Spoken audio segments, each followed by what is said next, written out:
Okay, we're going to talk today about a subject that has been in the news now pretty regularly for the last week or so, month or so, depending on how connected to the news you really are.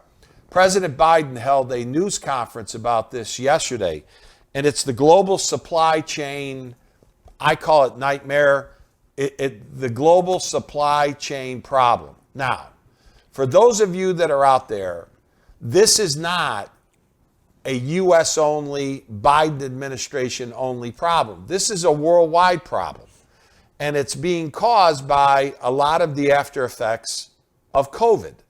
And we're in a situation right now to where when you drill down, the ports are backed up with goods that are coming in just to the United States. But this is happening around the world because there is a lack of truck drivers that basically are there to pick these supplies up and ultimately deliver them to the final, point of this distribution network. I learned a great lesson early in my career.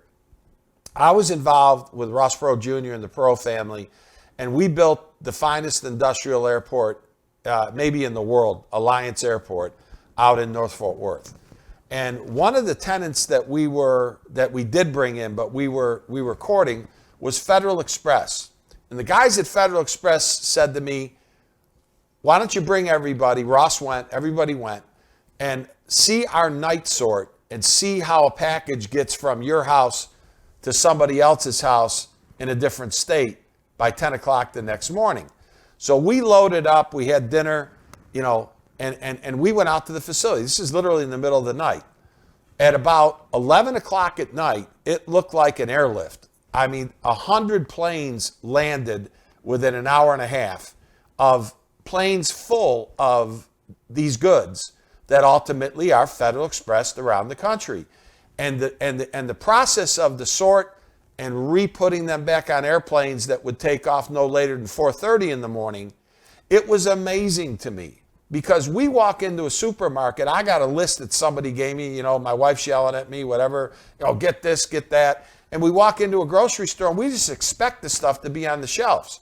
Well, I got news for you.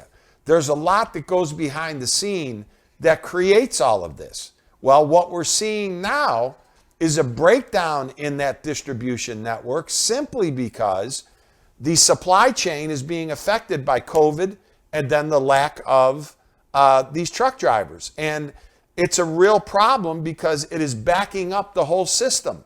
It is backing up the whole system. And it's not just in the United States. This is not, because I pick on everyone equally, and I pick on Biden on some stuff. This is not necessarily a Joe Biden. He didn't cause this problem.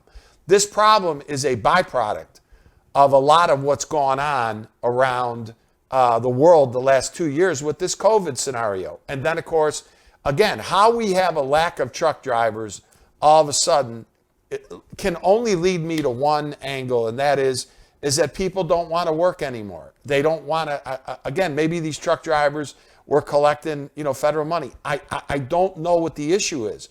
But all of a sudden now we have this gigantic gap between the amount of truck drivers that we need and the amount of truck drivers that are there, that are backing these ports up. Because when you bring these big ships in, Port of LA, Port of Long Beach are two good ones, these ships have to be unloaded. And it takes, a couple days to unload some of these big cargo ships. I mean, I've seen the whole process. It's unbelievable when you really watch it. It's distribution worldwide at its highest level. Well, what's happened now, though, is because of this crisis, prices are going up, more inflation is going into the system, and we're getting in a situation to where we're just not in a good spot with this right now, not only in this country, but worldwide. Roll the tape. Okay, so we got a second crew passengers. Infinite fails, double eight underscore, respond. To understand the problem on the ground, 542 ready for takeoff. you first need to see it from the air. We're flying right over the anchorages just south of the ports of Los Angeles and Long Beach. This is where the global supply chain meets the U.S. economy, says Coast Guard Commander Stephen Bohr. It's record-breaking. It's unprecedented. There are more ships than there are parking spots. We are effectively operating a cell phone waiting lot in the Pacific Ocean. This bottleneck of container ships, as far as the eye can see, carries more than half the made-in-Asia items purchased by the American consumer. You're looking at all of the electronics. You're looking at all of the home goods. You're looking at all of the things that people are looking for. Okay, so that kind of gives you a visual of what's going on at the ports. And again, there are a lot of political pundits on the right that would like to blame this on the Biden administration. They didn't act quickly enough. They didn't do all this. You know, all that's fine. You can look at this any political way you want to look at it. What people need to understand, this is not isolated just to the United States, like our border issue or like the Afghanistan issue. This is completely different. The problem that I'm dealing with in explaining any of this is, though, the president holds a press conference yesterday on this specific subject. And the thing that really came out of the press conference, the most notable, I think, is that he announced that Long Beach and LA and other ports are now going to start operating 24/7 around the clock to try to clean up this backlog. That's a good decision. Now, should that have been done 2 months ago? Probably. But, you know, the bottom line is that's a good decision. Again, this is a worldwide problem. This isn't just a U.S. problem. And there are some that are out there. We use our guy Jamie Dimon again on the Bitcoin guy, JP Morgan's chairman. He believes that this will fade away by the start of the year next year. Others do not think this is going to fade away, that this is going to be a longer lasting problem. But the key for you, the viewer, is that the net effect of all this is going to be that prices are going to rise. It's a supply and demand curve.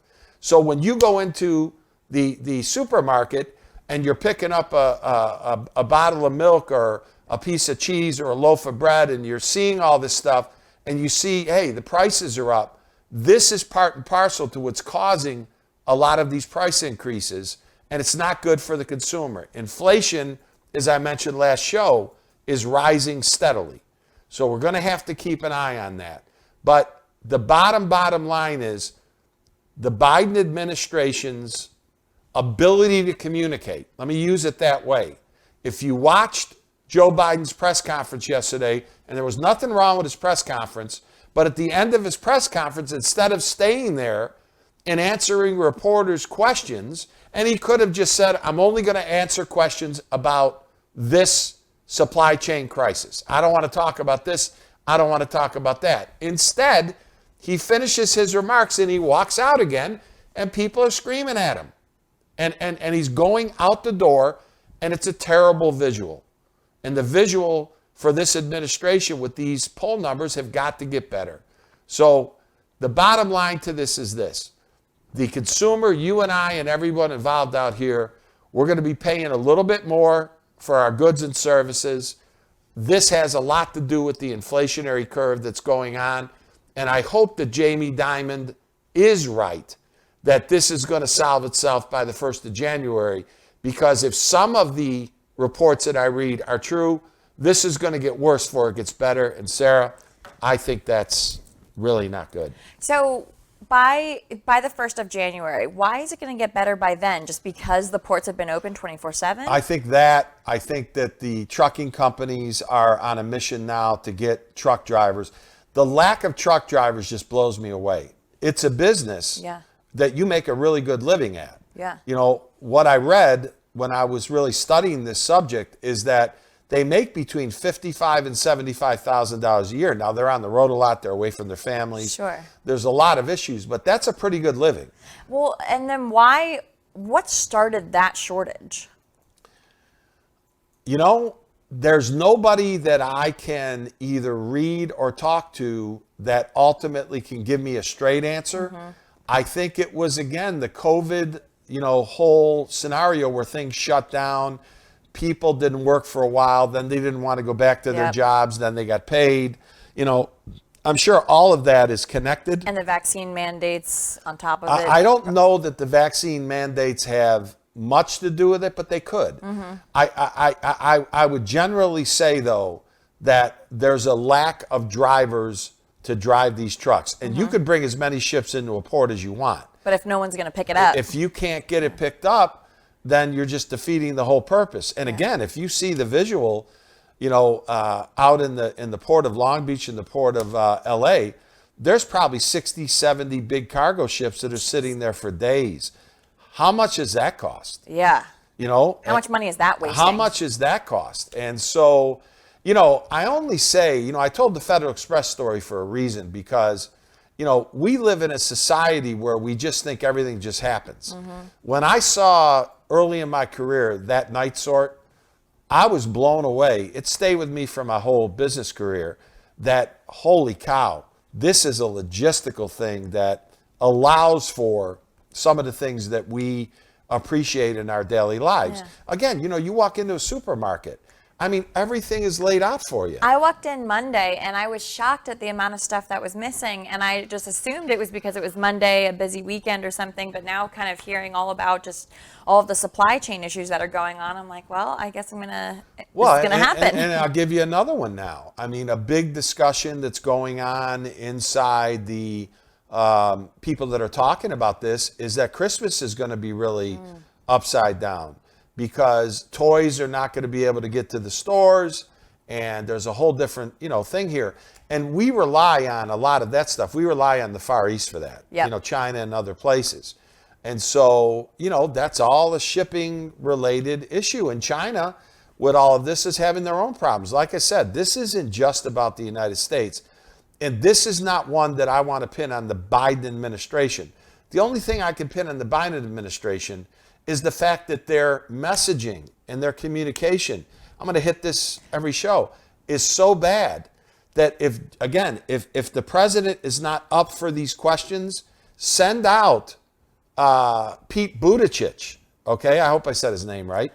Buttigieg. Yeah. Yeah, send him out. He's the transportation guy. He's in charge of all this. Have him answer questions. Give people a comfort level that, hey, because what ends up happening when you don't address issues, people make up their own minds. And see, in business, I don't like it. And if I was a politician, which I am not, it would bother me even worse. Oh yeah, absolutely. Well, I think you hit the nail on the head that they need to be more transparent because something needs to come of this. Yeah, and again, people are going to feel it in their pocketbooks, and they're going to feel it in their inability to get certain goods and services that they're used to getting. Well, hopefully, in prayers by the end of the year, something changes. Well, let's say Jamie Dimon's right. So, Merry Christmas. Yeah, hopefully.